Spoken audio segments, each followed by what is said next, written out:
On this episode of Travels with Bill, we visit the LP Swan Valley Smart Siding Mill. But before we take a look around, check this out. That's Smart Siding. If you haven't seen it before, it's an interesting building product that's worth getting to know. They've got a sample sitting here at the plant so you can see exactly what can be built with it, and this little shed is just one example. Of course, Smart Siding works on houses too. It's quick to put up, easy to use, and the folks here at the plant would love for you to think about it for your next project. They tell us Smart Siding is one of the most durable products on the marketplace. Lots of home builders swear by it as well, saying it will well outlast the new home warranty and keep people happy for years to come. So definitely check out the LP Smart Siding. Well, let's take to the air and we'll take a look at the plant itself plus the surrounding grounds. On the day of our visit, they're also doing some construction, so we'll fill you in a bit on that as we look at LP Swan Valley here on Travels with Bill. It was back in 1995 when LP opened its doors and started to produce oriented strand board. That's what you may have once known as chipboard. And for many years, that's what this plant made until it was upgraded to make LP Smart Siding. The basic process is the same with some extra steps to add a durable exterior finish. But the story starts well before 1995. As one of the locals tells it, one day he noticed some folks in his field and wondered exactly what they were doing there. Turns out they were scouting for a location for this mill. It sits not too far from where they first met. These days, LP employs 220 employees here, and these are some of the best jobs available in the Swan Valley. You notice the cranes and work in progress. In 2021, the company is spending $75 million to upgrade equipment and add a new product line to this mill. That made for lots of changes here. Earlier in 2021, the price of building materials skyrocketed, and there were lots of busy days trying to keep up with that demand and get the product off to market during the COVID-19 pandemic. Safety has always been a big part of LP. It was back in May of 2020 that LP Swan Valley set a big milestone for safety. They hit 1 million injury-free hours. With their staff level, that meant about 2.5 years of injury-free accidents. It was the first time this plant ever made that milestone in its 25-year history. But don't assume that means this plant isn't safe. It was only the 15th time that milestone had ever been reached in the entire corporation. The next big goal became 2 million hours without injury, and if they can pull that off, it will only be the third time in corporate history. Much of the product from LP Swan Valley is shipped by rail. You've seen some of those trains on Travels with Bill in the past. This is where the loaded cars originate for shipment by CN on what's left of the Cowan subdivision. You can check out Cowan itself on another episode. At one time, this rail line ran from Swan River to Dauphin. Now this is the western end of the line. Some sidings and switches have been built to facilitate car movement, and they've got their very own mini locomotive to help out. Just before we see him, check out the new building here in the back. That's part of that $75 million upgrade. So here's the little red engine that could. It moves empty cars into the loading area, then returns the full ones to wait for pickup by a train. The plant also receives input products by rail. There's another spur at the east end of the building to have those ready for use inside. You can see the forklifts running around there as well. They bring the product out, at the moment at least, to load on rail outdoors. The plant is also served by truck, including our own 83 North Transport. We'll get back to our tour by the air as we check out the backside you don't really see from the road when you travel. It was 2018 when MLA Rick Wowchuk rose in the Manitoba legislature to congratulate the company on its record, and he included some history of the plant. Let's take a listen to that speech. The Honourable Member for Swan River. Thank you, Madam Speaker. Today I rise in the House to recognize and congratulate Louisiana Pacific Swan Valley. LP is one of the world's largest producers of oriented strand board, siding, and other specialty building products.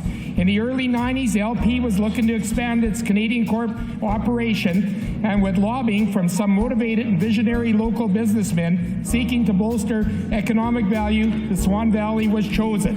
In 1994, construction of the $80 million project began, and on January 21st, 1995, the first OSB panel was produced. For the next 20 years, the Swan Valley operation became one of the most reliable and best overall operations within the LP fleet. And in 2015, Swan Valley operation was selected to be converted to Smart Siding. The conversion resulted in a capital investment of $117 million. And in 2017, LP invested in a further $7 million to enable the plant to have flexibility to run OSB if required. This investment created market stability.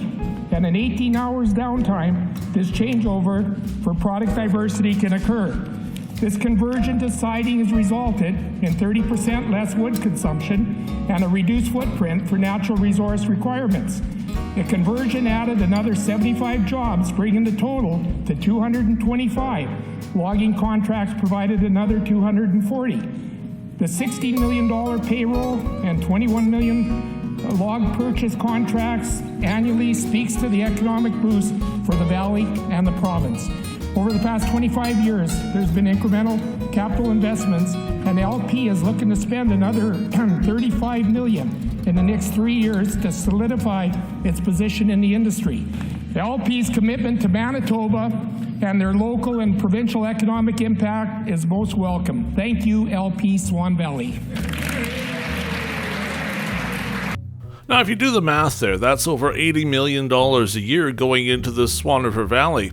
You don't need to look far to find someone who works directly or indirectly for this plant. It's certainly not the only big one in the area, though. Spruce Products makes a dimensional number and also employs a large workforce. As you can see, the fields around this plant, well, farming is big in the Swan Valley as well. Now, if you're traveling through the Swan Valley and looking for LP, it's on Highway 10, east of Minitonas. You'll see signs for the LP access road. You're of course welcome to drive down the road. You're not necessarily as welcome to go on into the plant because, well, as you can imagine, they don't keep that safety record with a whole lot of people wandering around where they shouldn't be. But it's worth driving by just to see the pure scale of how big this plant is. We've jumped ahead a bit here to show you the woodlot. That helps with seeing the scale. This time of year they have some wooded stock ready to process, but there's certainly much more to be brought here over the winter. When you run a plant like this, running out of wood in the yard is probably the worst thing that can happen. Without the wood, there simply isn't any siding. Throughout the winter, you'll see trucks carrying raw wood to the plant and it all gets unloaded here. Now, if you look really close, you'll see entire semi-trailers that look like wee small ants. That's just how big this place really is. Let's look at something else LP is really proud of. They don't just cut down trees, they replant them too. Here's the plaque celebrating the planting of their 10 millionth tree. That is a lot of trees. The company says they're entirely sustainable. They make their siding from poplar trees. And in this part of the world, they grow pretty quick. If you consider how big the forest is, when you cut the trees, new ones start growing right away. You keep on going, and then after many years, you come back to that first spot. Guess what? The new trees are already full size, and you begin the cycle all over again. 25 years into that process, the first places cut have huge trees again. That's why LP is confident in saying they will be operating this plant for the foreseeable future.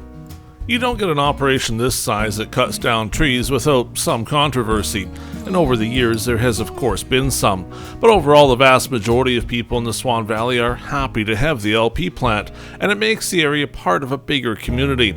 You'll find plants just like this in other areas too, and for many years the Swan Valley was the Canadian head of operations for the company, including those plants.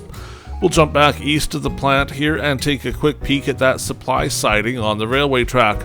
Those tankers are inbound to the plant. Then we'll take a quick trip right over the top of the siding mill, and on the way by, we'll see some of that new construction that continues as part of the 2021 expansion.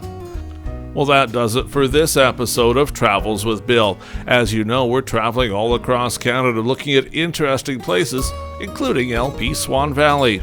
Why don't you go ahead and hit the subscribe button? Then you'll be amongst the first to know when we post a new video. And make sure to check out our past videos from all the interesting places we've already been. For now at least, we bid you farewell from just east of Minitonas, Manitoba, as we take one final look at the LP Swan Valley plant.